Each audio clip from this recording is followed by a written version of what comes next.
Isso aconteceu há mais ou menos há 7 ou 8 anos atrás. Eu estava com 8 anos de idade e o meu irmão com 11. O meu irmão se chama Caio e o amigo dele se chama Pedro. Nós estávamos brincando no jardim e eu, como gostava muito do meu irmão, fui junto deles. A gente ficou correndo lá fora por um tempão. E então, logo cansamos. Onde moramos, tem uma pequena floresta que fica de um lado. E atrás da minha casa tem uma rua bem movimentada. Em frente da minha casa tem um trilho de trem que passa por perto da casa. Essa linha de trem corta a floresta. Porém, nenhum trem passa por ali. E a linha está abandonada há um tempão. Nós estávamos entediados e decidimos acabar entrando na mata. E aquilo era um grande erro para um garoto de 11 anos, um de 12 e um de 8. Estávamos andando pela floresta e nunca havíamos ido tão longe assim. Eu queria voltar para casa, mas os garotos queriam ficar. Então eu não conseguia voltar sozinho. Daí foi quando nós vimos os trilhos de trem. O Caio e o Pedro saíram correndo e eu fiquei ali parada e comecei a chorar. O Pedro, que era o bonzinho, voltou e falou que estava tudo bem e que eu não precisava chorar e que nós já estávamos indo embora. Começamos a andar de novo e fomos em frente, saindo dos trilhos e entrando no mato. E depois de um bom tempo andando, vimos mais para frente a mata se abrindo. Eu fiquei relaxada e contente, achando que era o caminho da minha casa. Mas quando chegamos perto, era o trilho de novo. A gente achou estranho, porque havíamos acabado de sair dele. Mas como a gente fez algumas curvas, simplesmente achamos que tínhamos feito um círculo. Então viramos para trás e começamos a andar de novo. Depois de mais um tempo andando, chegamos a um barranco que não tínhamos visto antes. O meu irmão Caio falou que sabia onde estávamos, pois ele já havia ido lá subir aquele barranco. E daí continuamos em frente. Mas alguns minutos depois, acabamos voltando para outro ponto dos trilhos. O meu irmão olhou para um lado, olhou para o outro e andou um pouco mais para frente. Eu fiquei parada lá no meio do trilho, olhando para um lado e para o outro para ver se algum trem passava por ali. E foi aí que o meu irmão voltou e falou que a gente estava perdido. Eu comecei a chorar de novo, mas o Caio simplesmente agarrou a minha mão e me arrastou para continuarmos andando, como se estivesse tudo bem.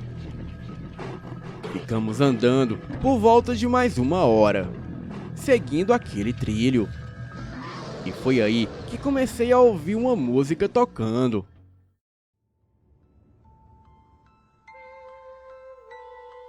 Era maravilhosa e parecia ser um flautista. A música tocava e parava, e depois de um tempo tocava de novo. Então começamos a seguir a música. Nós estávamos andando pelos trilhos e logo percebi que havia alguém andando em volta da gente. E depois de algum tempo, Aquela música estava vindo de dentro da mata. E para continuar seguindo ela, eu tinha que sair dos trilhos.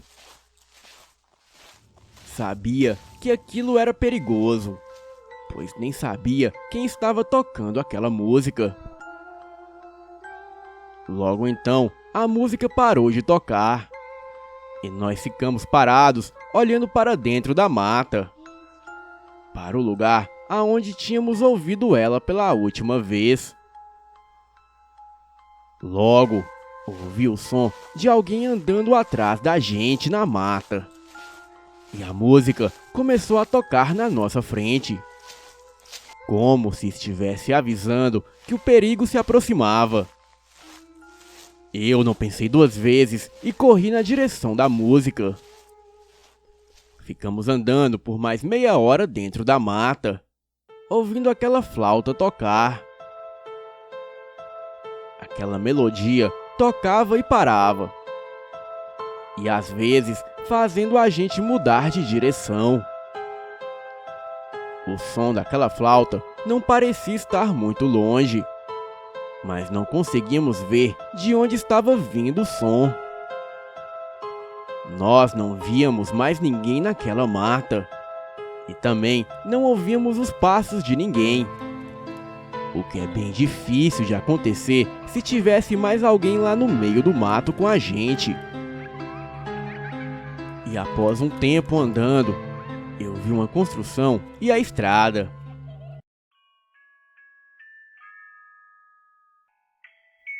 E nós saímos correndo para lá. Era um centrinho de compras aqui da cidade, onde tem uma padaria, umas lojinhas e alguns restaurantes. O centrinho ficava a alguns quarteirões da minha casa. E na frente da padaria estava a minha mãe chorando, e o meu pai abraçado a ela, conversando com um policial. Assim que eu vi eles, eu saí correndo na direção deles. A minha mãe me abraçou e me pegou no colo.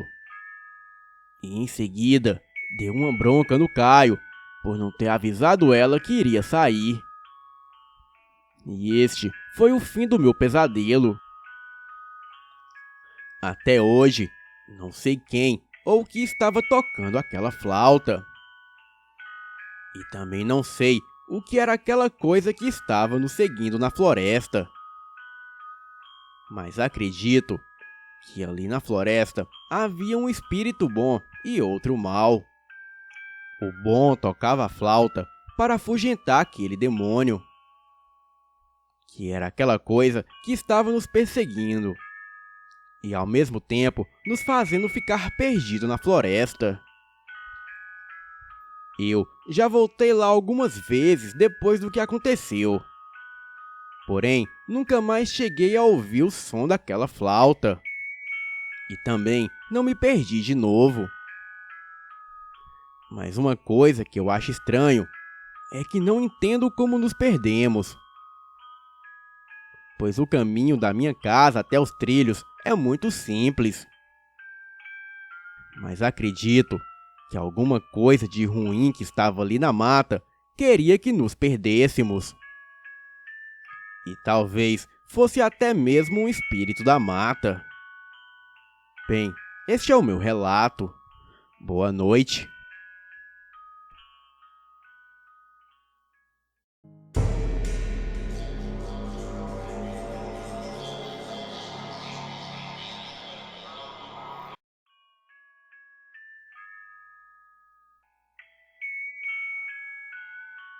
Nunca acreditei em histórias sobrenaturais. Sempre fui aquele tipo de pessoa que tem uma versão mais realista dos acontecimentos. Eu adorava desmentir as pessoas que chegavam até mim e dizia ter visto ou ouvido algo impressionante. Mas depois do que presenciei certo dia, a minha vida mudou de vez. Há cerca de 2 anos, os meus tios compraram um sítio próximo à cidade de Curitiba. O local era isolado da civilização e rodeado por um matagal. Eu fui com meu primo conhecer o lugar pouco antes da compra. E ao chegarmos lá, fomos recebidos gentilmente pela família que cuidava da casa para os antigos donos. O casal tinha 4 filhos pequenos, que olhavam para nós com uma expressão triste.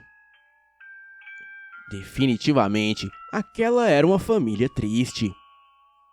Mesmo assim, eles mostraram a casa inteira, menos um quarto que ficava mais ao fundo da propriedade. É claro que nós perguntamos por que eles fizeram isso, e eles responderam que o quarto estava muito sujo e cheio de entulhos. E depois que o meu tio comprou o sítio, o meu primo e eu conversávamos com um dos poucos vizinhos que havia ali.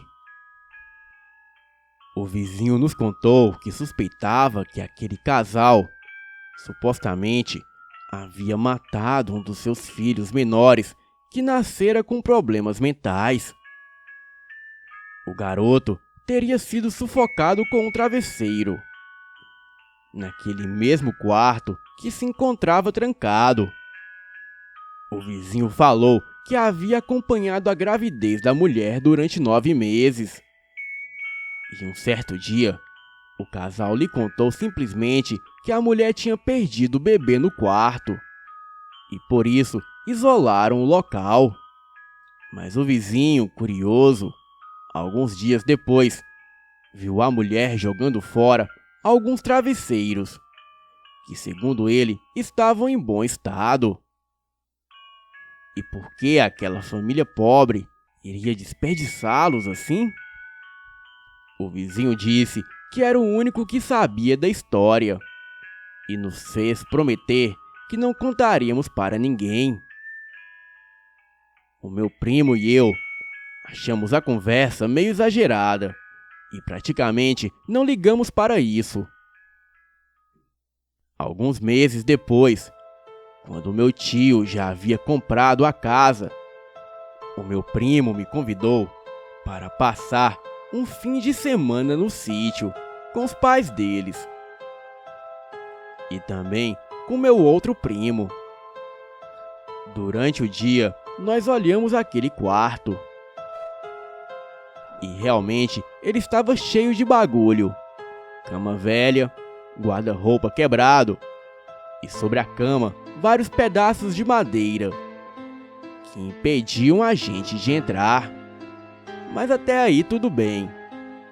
Mas as coisas estranhas insistem em acontecer à noite. Eu acordei para ir ao banheiro e ao passar pela cozinha, observei que o relógio marcava 3:30 da madrugada. E como quase todos os eletrodomésticos estavam desligados, o único barulho que eu ouvia era o da geladeira. E o primeiro pensamento que passou pela minha cabeça diante daquela situação foi o do bebê. A minha nuca se arrepiou só de imaginar uma criança no quarto. Tentei pensar em outra coisa, mas não conseguia. E quando saía do banheiro, olhei de longe e a porta do quarto estava fechada. Tudo ali estava muito escuro. Eu tinha que caminhar até a varanda onde estavam as redes para dormir. E todo mundo já estava dormindo. E eu estava acordado no meio da casa, com aquele pensamento ruim. E quando me virei para sair, ouvi um barulho bem estranho, vindo daquele quarto. Como se fossem lençóis sacudindo.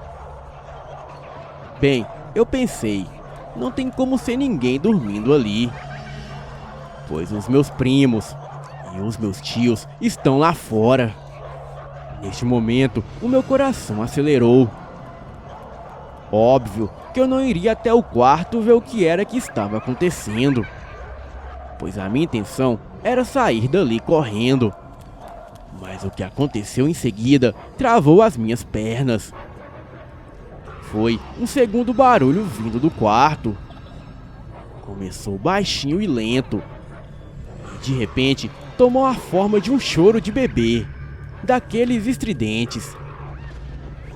E aquele choro se transformou em risadas. Risadas de criança, mas bem macabras. Eu não tinha ar para gritar, e nem força nas pernas para correr. E mesmo sem querer, eu caí no chão e tapei os meus ouvidos. Porém, foi em vão, pois aquele som estava dentro da minha mente. E por mais que eu tampasse os ouvidos, eu ainda escutava. Rezei para que alguém mais tivesse escutado, mas ninguém chegava. Pedi que o sol raiasse logo, mas me lembrei que eram 3:30 da madrugada. Me senti sozinho e o meu sangue estava quente, mas por fora o meu corpo parecia que ia congelar. As minhas pernas não obedeciam o meu comando. Quando a minha voz voltou, eu gritei para aquilo me deixar em paz. Então, aquelas risadas cessaram. Mas daí, eu vi uma silhueta negra de uma criança passar correndo para dentro daquele quarto, atravessando a porta. E foi aí que eu consegui me levantar. Meu coração já estava quase saindo pela boca. Saí correndo e quando cheguei lá fora, eu acordei o meu primo e os meus tios, pois estava muito desesperado. Eles disseram que não viram e nem ouviram nada. E com as luzes acesas, os meus tios conferiram o quarto. Porém, não havia nada demais lá. Mas acredito que aquele choro e aquela silhueta só poderiam ser do garoto com problemas mentais, que havia sido assassinado pela sua própria mãe. Então eu deduzi que o primeiro barulho era de travesseiros e não de lençóis. Depois desse episódio, eu nunca mais pisei o pé naquele sítio, pois eu passei quase um mês tendo pesadelos com aquele ser do inferno. Boa noite.